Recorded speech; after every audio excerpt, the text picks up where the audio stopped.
আসসালামু আলাইকুম। কেমন আছেন সবাই? আশা করি সবাই অনেক ভালো আছেন। আলহামদুলিল্লাহ আপনাদের দয়া এবং ভালোবাসায় আমিও অনেক ভালো আছি। তো এই তো চলে আসলাম দুপুরে রান্নার জন্য প্রস্তুতি নিচ্ছি। তো ভিডিওটি শুরু করছি দুপুরের রান্নার প্রস্তুতি নিয়েই। তো এখানে আমি সিমগুলোকে আমি অফ ক্যামেরায় বেছে নিয়েছিলাম। তো এখন আলুগুলোকে কেটে নিচ্ছি। তো আমাদের কাছে ফ্রেশ তরতাজা নতুন সিম। তো সিমগুলো অল্প হয়েছিল আধা কেজির মতো। তো আমার শাশুড়ি পেড়েছে, তো বলছে যে ভাজি করো। তো আজকে এবছরে প্রথম আজকে সিম খাবো, কারণ হচ্ছে আমরা কিনে খাইনি, বাজারে অনেক দিন আগে নেমেছে। বাট আমাদের হচ্ছে গাছের যেহেতু সিম মানে হবে, তার জন্য হচ্ছে কিনে খাওয়া হয়নি। তো আমরা সবজি কম কিনা হয় আমাদের গাছেরই খাই। তো দেখেন অনেক সুন্দর টাটকা সিম। তো সিমগুলো আজকে রান্না করব, খেতে অনেক মজা হবে। তো আমার ছেলে যেহেতু সবজি খায় না, আমি বলেছি আব্বু তুমি আজকে সিম দিয়ে ভাত খাবা। তো আমি সিমকে কুটে নিলাম, তারপর হচ্ছে আলুগুলোকে কেটে নিলাম।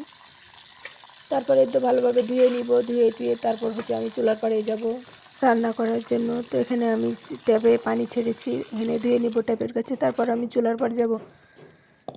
তো তারপর আমি ধুয়ে কড়াইটাতে উঠিয়ে নিব। দিয়ে কড়াইটাতে আমি সিদ্ধ করে নিব। তারপর আমি সিদ্ধ করার পর তারপর সিমটা তেলে ফেলবো। তো যেহেতু নতুন বছরের সিম এবার প্রথম খাবো ফার্স্ট, তো অবশ্যই আমার মজা হবে। আসলে রান্না করতে যতটা ভালো না লাগে, খেতে অনেক ভালো লাগে। আর মাঝে মাঝে ইচ্ছেও হয় যে নিজের রান্না খেতে নিজেকেই ভালো লাগে না, কেউ যদি রান্না করে দিত তাহলে খেতাম মন ভরে। তো এরকম হয় যে কোনো খাবার মানে ইচ্ছা হয় মাঝে মাঝে যে কেউ অন্যের রান্না খেতে ইচ্ছে করে, কিন্তু নিজেরটা মাঝে মাঝে খেতে খেতে মুখে স্বাদ থাকে না, মানে ভালো লাগে না খেতে। তো তো আমি ধুয়ে নিয়েছি, তো আমার রান্না কমপ্লিট। আমি ভিডিও করতে পারিনি সেরকমভাবে। তো ওখানে ভাত, এখানে শিম আলু ভাজি। তো আসলে ভাজিটা অনেক মজা হয়েছিল। তো এখানে আমি তেলাপিয়ার মাছ দিয়ে কচু রান্না করেছি। আর এখানে আমার ছেলের জন্য 2টা চিকেন ভেজেছিলাম। তো আমার ছেলে খাবে, তো যেহেতু সে সবজি খায় না, গোস্ত ছাড়া কিছুই খেতে চাই না, তো আমি তার জন্য চিকেনটাই আমি ভেজেছি, মানে মুরগির মানে ছোট ছোট প্যাকেট করেছিলাম। তো এই তো দুপুরে খাওয়া দাওয়া শেষ করে চলে গেছি ছেলেকে প্রাইভেটে আগে দিতে, প্রতিদিনের মতো। তো আমি ছেলেকে আগে দিয়ে চলে আসছি। তো আমার ছেলে যাচ্ছে, আমি অর্ধেক রাস্তায় গিয়ে দিয়ে আসছি। তো আমার ছেলেটা অনেক মা ভক্ত। স্কুল প্রাইভেটে যাওয়ার সময় মানে এত বায়না করে, মনে হচ্ছে আমাকে ছেড়ে কোথাও চলে যাচ্ছে 2 বছরের জন্য। মানে এতটাই মা ভক্ত, আমাকে ছাড়া নাকি তার ভালো লাগে না। তো কিছু করার নাই, আমি তো জানি যে আমার ছেলেটা কেমন, তার জন্য আমি তাকে প্রতিদিনই আগে রেখে আসি, আবার যেয়ে নিয়ে আসি, রাস্তাতে ওয়েট করি দাঁড়িয়ে দাঁড়িয়ে।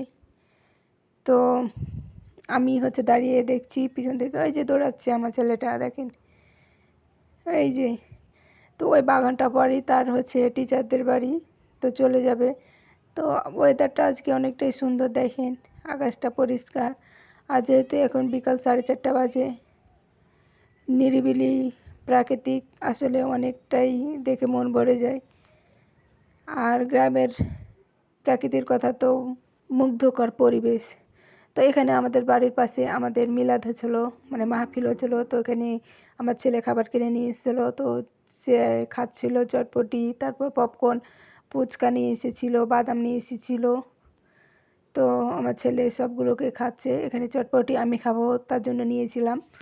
তো চটপটিটা আমার অনেক পছন্দ। এখানে আমার ছেলের ফুচকা, তো পার্সেল করে নিয়ে চলে এসেছে, বাসায় খাবে সে। তো তারপর খেয়ে টেয়ে আমার ছেলেকে দেখুন, এখানে বেগুনের চারা লাগানো হয়েছে, তো সেগুলোতে পানি দিচ্ছে। তো আজকে ভিডিওটি এ পর্যন্তই। সম্পূর্ণ ভিডিওটি অবশ্যই দেখবেন, আর যারা দেখবেন অবশ্যই লাইক করে দিবেন, কমেন্ট করে দিবেন সুন্দর একটা, যাতে আপনাদের কমেন্ট আমাকে ভিডিও করার অনুপ্রেরণা জাগায়। আর আমার চ্যানেলে নতুন হলে অবশ্যই চ্যানেলটি সাবস্ক্রাইব করে আমার পাশে থাকবেন। তো আজকে ভিডিওটি এ পর্যন্ত, সবাই ভালো থাকবেন, আল্লাহ হাফিজ।